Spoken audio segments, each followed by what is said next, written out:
musical Coro do Preconceito, encenado por servidores do Tribunal de Contas do Estado do Rio de Janeiro, retratou situações de preconceito com o negro, o obeso, o gay, o nordestino e o idoso.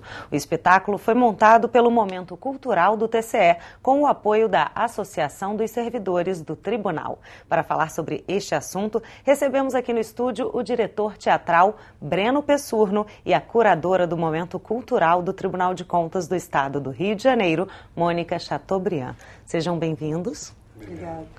Bom, Mônica, eu vou começar com você. Esse grupo já encenou 2 vezes no auditório do TCE, né? Como que você classifica o trabalho do grupo? O trabalho do grupo foi um trabalho excelente, dirigido pelo Breno. Foi um trabalho, acho que de bastante coragem de se expor no seu local de trabalho, né? É um trabalho que surgiu em função da prática de mediação de conflitos dentro do tribunal. Quer dizer, foi o viés que o Momento Cultural encontrou para apresentar esse tema, né? Essa prática de mediar conflitos.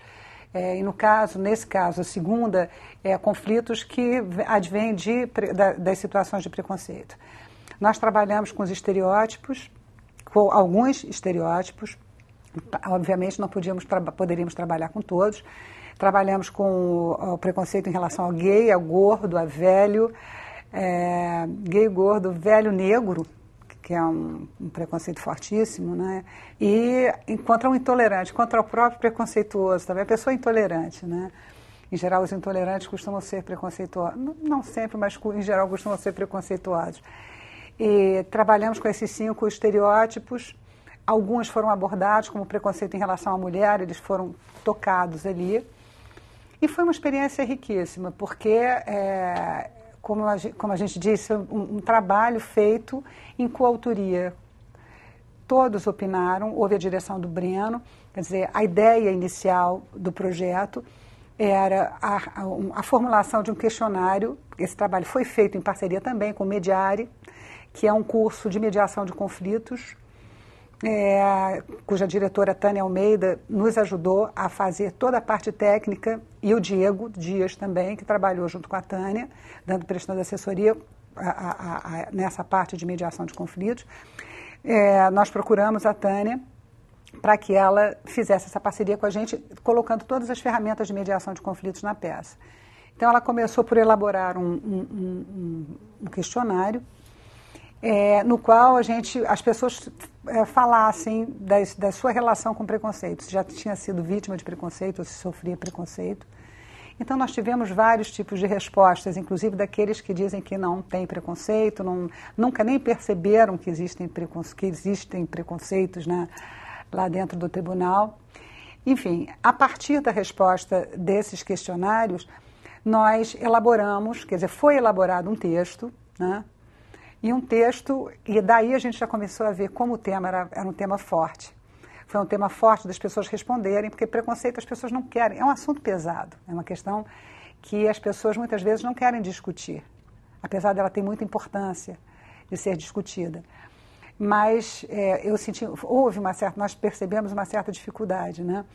Então, a Ana Botelho, que é uma roteirista, fez um roteiro, e em cima desse roteiro, Breno trabalhou também e fez uma adaptação para a nossa realidade, a realidade de atuação dos funcionários, e o Diego colocou as ferramentas de mediação. E foi em cima desse roteiro que nós trabalhamos essa peça, que seria o Coro do Preconceito. Enfim, foi muito bom, e nós pudemos perceber como é difícil você lidar com isso. Eu confesso que eu fiquei um pouco apreensiva, porque o começo foi bastante, as pessoas ficaram mais travadas, né? Questionaram seus papéis, e nós então abrimos para que os personagens pudessem dar também a sua contribuição no sentido de colocar falas, situações naqueles personagens, até para que a coisa ficasse mais orgânica, mais verdadeira. E o Breno aceitou isso, e foi muito bom, porque aí a coisa pôde fluir. Ele achou por bem não deslocar colocar a velha fazendo papel da gorda, a gorda fazendo papel da negra, a negra fazendo... Nós fizemos, quer dizer... Aliás, na realidade, a pessoa não era velha que estava lá, nem a pessoa era gorda, a que a pessoa estava fazendo. Mas a Gessilda é uma mulher negra que fez o papel da negra e interpretou isso extremamente bem. Ela é uma pessoa muito articulada, né? E ela pôde dar uma contribuição assim, fantástica para o personagem dela e para o nosso intuito, que era a nossa intenção de trazer essa questão. Ela nos ajudou demais. Breno, os atores são amadores, né? Quais são os desafios de dirigir atores amadores e, neste caso, servidores públicos? Olha, eu não sei se eu colocaria como desafio. Eu acho que eu colocaria como uma grande diversão, né? Porque não são pessoas que são comprometidas com teatro profissional. Então, elas não têm uma postura de atores profissionais. E isso pode ser muito bom, na verdade, porque a gente consegue uma grande verdade com isso, uma coisa muito pessoal, uma coisa muito emocional com isso, que talvez com atores profissionais eu não conseguisse, em tão pouco tempo, um resultado tão emocionante. Porque a gente lidou muito com a emoção das pessoas, porque como não são atores profissionais, eles se colocavam como eles mesmos. Então, muitas vezes a gente ouvia, não, mas eu não falaria isso, né, Mônica? Eu não faria isso, eu não posso falar isso, porque eu não sinto assim o que um ator profissional jamais falaria uma coisa dessa. Entraria no personagem e pronto, né? É isso aí, pronto. Isso aí, pronto. E o diretor fala, não vai fazer, pronto, acabou. Não gostou? Próximo, da fila. Né? Porque não falta ator, né? Aí, e eles não. Eu tinha que lidar com aquelas 6 pessoas que estavam ali e eu tinha que observar o melhor que eles tinham para dar dentro daquela teatralidade, né? Vamos dizer assim. Eles se teatralizaram. E todos muito comprometidos. Muito comprometidos. Porque eu acho que todos tinham uma noção do que representava essa representação que nós estávamos fazendo, né? Isso faz parte de um projeto muito mais amplo. Nós fizemos uma exposição sobre Martin Luther King. Isso eu fiz com essa funcionária do tribunal, que é uma analista de controle externo. Ela me trouxe essa proposta de fazer esse trabalho e daí vieram uma série de outros trabalhos em função dessa exposição de Martin Luther King. E falar sobre o preconceito encaixou assim como uma luva. E ela nos ajudou muito porque ela tem essa prática de lidar com isso e tem uma consciência bastante clara da questão quando se trata das questões vivenciadas por ela, né?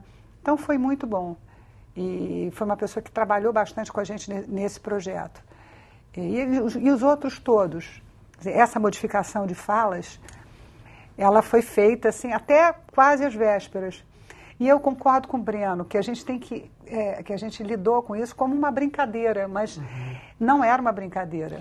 E eles sabiam que não era uma brincadeira. Quer dizer, quando o Breno diz, eu acho que é isso. Lado de brincadeira para que as pessoas pudessem se sentir bem para estar em cena para fazer aquilo. Exatamente. Mas é claro que todos nós sabemos que não era uma brincadeira, uma coisa muito séria que tinha que ser dito ali. E a proposta era uma proposta muito séria, de um tema muito sério, e que a maneira como eu falo brincadeira foi uma maneira que a gente encontrou de continuar com uma leveza naquele tema, para que não virasse um drama lacrimogêneo, né? Porque era muito fácil virar um drama lacrimogênio ali, né?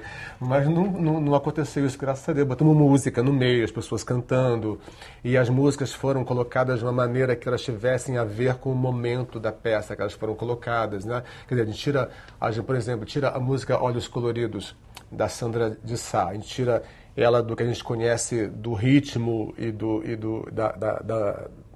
tom, da cadência que a gente conhece, e colocou com a Gessilda fazendo lindamente de uma outra maneira, com uma outra cadência, com outro ritmo, com outro tom, para caber dentro como se fosse um musical, né? Como se fosse uma coisa, pegar uma música que todo mundo conhece, e você pega essa música, coloca dentro de uma história, e a música vira uma outra coisa, ela tem uma outra conotação depois que entra naquela história. Então essa foi a coisa de fazer uma peça com música, foi essa a intenção. Tivemos a Nordestina, acho que eu não falei do Nordestina. A Nordestina, pois é, a gente não falou do Nordestina. Você falou da música.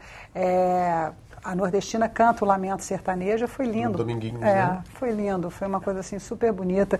E com fala, com sotaque. Foi extremamente interessante. A coisa, não são profissionais, são amadores. Existe uma pessoa ali que é profissional de teatro, que é a Nordestina, no caso. Ela já é uma profissional de teatro e é funcionária do tribunal.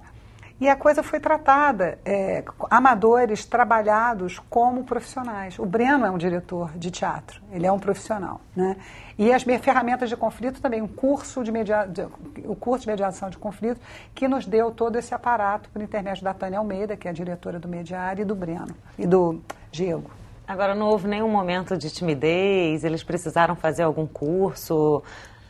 para ter a técnica, né, de interpretar. Nós não tínhamos tempo para nada disso.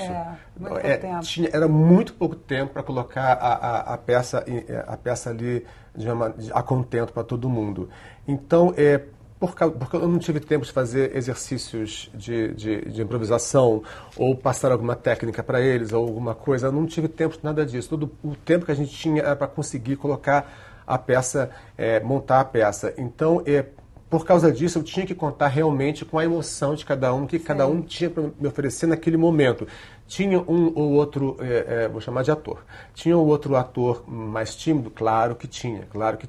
Mas de acordo com os ensaios, eu fui conseguindo puxar até mesmo pela timidez, como se a timidez fosse de propósito, para que aquilo funcionasse de acordo com o personagem.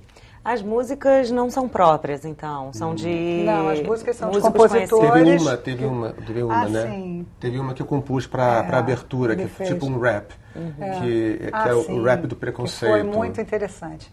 Que era difícil de você fazer, porque tinha toda uma marcação, né? Tinha uma marcação levou um tempo para se decorar a música, porque eles acharam que eu jamais ia decorar aquele rap. Nem era tão grande assim, mas eu acho que o fator emocional de ter tão pouco tempo para fazer aquilo era tão forte que decorar uma coisa que eles nunca tinham visto antes na vida deles, enquanto música, se tornou quase uma coisa monstruosa, mas depois deu tudo certo. Bom, o primeiro bloco está chegando ao fim, mas eu vou deixar uma pergunta para vocês já irem pensando na resposta. Vocês acreditam que um espetáculo como esse, que leva a reflexão ao público, pode mudar o pensamento de quem assiste e até de quem está fazendo o espetáculo?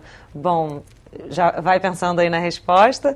O TCE Notícia vai para um breve intervalo e a gente volta já já.